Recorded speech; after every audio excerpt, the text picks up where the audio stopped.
Say that again. PvP, PvE, something there. Could be. No, I'm not sure if I made it. No, you're good. With that one. That was good. That was good. So, Hey, you sounded professional. okay, so basically, the point of our game, the stick in the ground, is high tension here, right? Right, sure. And we have a very much like a high risk, high reward gameplay. So this is a match-based game, right? So before you go in, you gear up, you bring your coolest shit, as cool as you can. It's going to help you in the battlefield. On the other hand, if you die, you lose all that stuff and your life as well. This is permadeath game, right? Permadeath, okay. Yeah, so basically we want to borrow a lot of stuff from survival games where those really, really intense PvP moments happens, where you don't know if you should attack or not. Like, should I go there? Should I not go there? What should I do? And your life depends on it, right? You're gambling with your life. We need to get across the idea that there's a fear of loss going on with this as well. If you don't fear loss, if you don't have something to lose, Right. you know, that risk just disappears. Well, Right. that's what I'm saying. When you say you gear up, how do you gear up? This is in the beginning of the game. In the beginning of the match, you see a tactical map. You see what monsters you're going to do, and then you're gearing up accordingly what you think is going to be worth it, right? Are you gearing up within the game or before you enter the game? Before you enter the game. Okay. Nice. All right. And then the match itself is divided into three sections, basically. This is the tracking your target thing. So you have a detective mode, which can see dark energy. Okay. Right, so that helps you, because I don't want to see any HUD elements. The game should speak to us, right? Right. By itself. Nice. Now, here's the typical encounter for AI encounters here, right? They are really there to challenge you to use your gear differently. Okay, so obviously here right now, I'm going to use a flare. I want to see a little bit more what's going on. It reveals more stuff. On the other hand, all the other teams out there might see that flare, right? Right. Yeah. Good. So, and now we ended up in a bit of a combat situation. This encounter didn't go so well for us, actually, when we played it. You'll see here it's like a bunch of bad players playing badly, right? So we go in there, we tried to do a cool thing, and it turned it around on us, and we had to retreat. Better run than fight poorly, man. Yeah. Yeah, well, permadeath, I mean, that gives you something to lose. Yeah. For sure. And so the whole point with this game, with the AI, is we want to create the unknown here and always makes you guess what's around the corner here, right? Like, is it a player? Is it an AI? What could it be? Okay, I'm missing it. So this is the detector mode. I'm spotting like dark energy in the world. It helps me to guide around. If I get there, I can connect, kind of like I have some superpowers to connect with the boss, and that's going to narrow down his location, right? Is that what creates the dark energy that you see? Is the there's like a detector mode. I have a bit of hell inside of me. I have a skill, right? So when I use this one, I can see a little bit of the underworld, right? Oh. Good. So this here, right there, right? I can see that there's something going on in that house, but I don't know necessarily Sure. what. Right? Okay. Yeah. So there's some danger in there. There's something there. There's a clue we want to get to. Okay. If we interact with it, we make a temporarily connection with the boss, and in this time we can see through his eyes, right, and try to narrow down his location. Yeah. And at the same time, obviously, we've got, there's a bunch of other players all trying to do the same thing. These are like these are like magnets for other players. Other players are searching for the same thing. Oh yeah. Good. So if you don't play carefully and watch out here and do some teamwork, you might be in shit. Oh, so this is like the goal. Yeah. So this is the first clue to the boss, right? Okay. So as you see now, I'm gonna make a connection To the pit of hell. Yeah, I do. And obviously, I'm seeing through the target's eyes, right?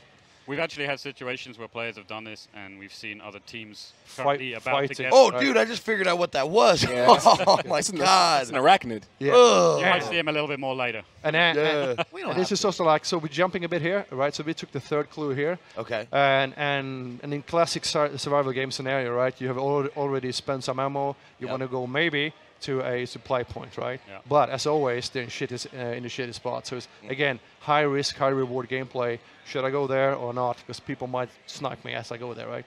Right. So you're not just searching for the beast, the monsters, and stuff like you're that. gearing up to your advantage, right? Yeah, but you're defending against other players. Yeah, for sure. Yeah. Okay.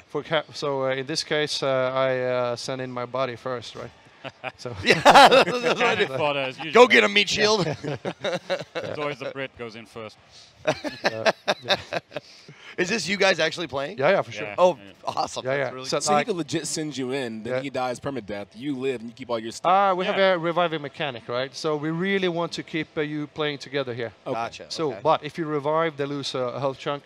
Okay. And if you revive again, then well, you're in shit, basically. Okay. So here so basically this game is a very social game. So what you don't hear in here is the commentary right? Right. It's like me and him constantly chatting what we're hearing and stuff. And if he gets scared, I get scared, and I get jumpy, right? That's the part. Right? And obviously the VoIP and stuff in game is going to be positional. It's 3D as well, so you can obviously. Nice. I love that. Yeah, I love that. So if you pay attention there, there's like a PvP battle going on beneath us because everybody is kind of going now to where the target location is. Mm-hmm. We have nothing really to gain from going there, right? Like we can shoot them, but they don't have the bounty yet. Right. So we're gonna go in first. Yeah, what you're actually going to see for the next two kind of shots here is two of our special AI. The first one we're going to see just coming up here will be the Hive. These, by the way, are dogs. If you go close to them, they're going to start barking. Other players are going to hear you. They're going to attract AI other to players. you. Like the map should speak to you, right? Right. The map, and I can play chess kind of. Where are the other guys? Where should I go? No, and that's this is a crazy. That's crazy. She just wants to give you a big nasty hug. Nope. Yeah. Yeah, I saw in the opening 5 she's minutes. full of bugs. Yeah. So she's a long-range enemy with like swarm bursting out of her chest. Oh my God, you're terrible people. And this is classic, like you're bleeding, you need bandages, all that stuff, right? Yeah, that's something I was going to ask you about the healing items. Like, probably like they take time. Yeah. I mean, you're basically defining your class as your. Here comes another bad boy. He's called a meathead because he doesn't have any head. Like, yeah, he's using basically leeches on the ground as a way of seeing and hearing and understanding what's going on. So we went too close to them. They got triggered, and he's now. Okay. Yeah, so our game starts really stealthy because you don't want to be known your position. Right. But sometimes you just have to bomb your way through, right? Well, yeah. I mean, if that guy sees you, it's. Yeah, this is like hotspots of actions. Yeah. The lighting's outstanding in this game. It's all about the mystery and the darkness and the unknown. Yeah. And obviously, now, this is oh, sorry. So here we are. This is the boss fight. Okay. It's a human mixed with a spider. He climbs on walls and roofs. You need to be sure to be fast here because there could be another team coming in fighting him at the same time, right? Oh, that's not good. Yeah. So and our game is very dynamic. It's like if you and me were playing it, right, and we hear these guys playing it, we might as well just wait for them to do it, and then we go in for the kill in the end, right? That's what I'm saying. Like you let them take the brunt. Yeah. It's a perfectly legitimate strategy for players to go in and try to hunt another team. At this point, I'm being jumped. He just jump attacks and everything, right? And you see him one time, then he's gone the other. Yeah. That is a super quick spider. Yep. So at this point now, we have killed him. In order to get the bounty, we need to banish him to hell. Now I understand, kind of like I'm getting more and more like you guys are bounty hunters. You want to banish these guys and you get paid. Exactly that. And when we do, there's a burning spot on the map opens up. Like every player in the whole map now sees where this is. This is why it's called Hunt Showdown. Bam, right? Everybody gonna go there. Everybody gonna duke it out. Dude, yeah, that's like actually really cool. So the other interesting thing about that is it's like I mentioned before is it's a legitimate strategy for other players to just ignore the clues, ignore the target, and hunt the other teams who are hunting the target. Yeah. You can stalk another series of hunters going out there. As you see in the left corner up there, there's like a little timer ticking, so everybody kind of have time to get there. Oh, okay. Here I'm being badly slapped. Right? So here's where we have like the revive mechanic, right? Like I died. He can revive me, but I lose the health chunk, right?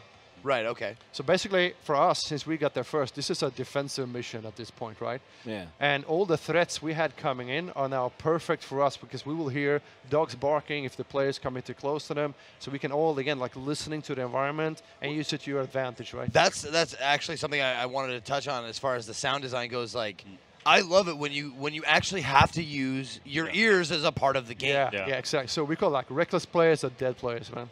Yeah. Now this is towards the end. So we have the bounty. We try to shoot ourselves out of this compound. No, that's what I'm saying. Like when you get the bounty, if they kill you, do they get it? They get it. Yeah. Oh, okay. And again, you have that dark vision, so I can locate that bounty, right? What you're about to see here, by the way, in just 1 second, he's going to throw what we call the concertina bomb. So this is basically an area denial. It's like a barbed wire bomb. That you have, right? It kind of denies you from going across the bridge, and it can fill up rooms and other stuff like that. And then our goal is to get to the exit point, and then you're going to get cash, unlocks, and everything like this. Yeah. Now, if somebody's scared of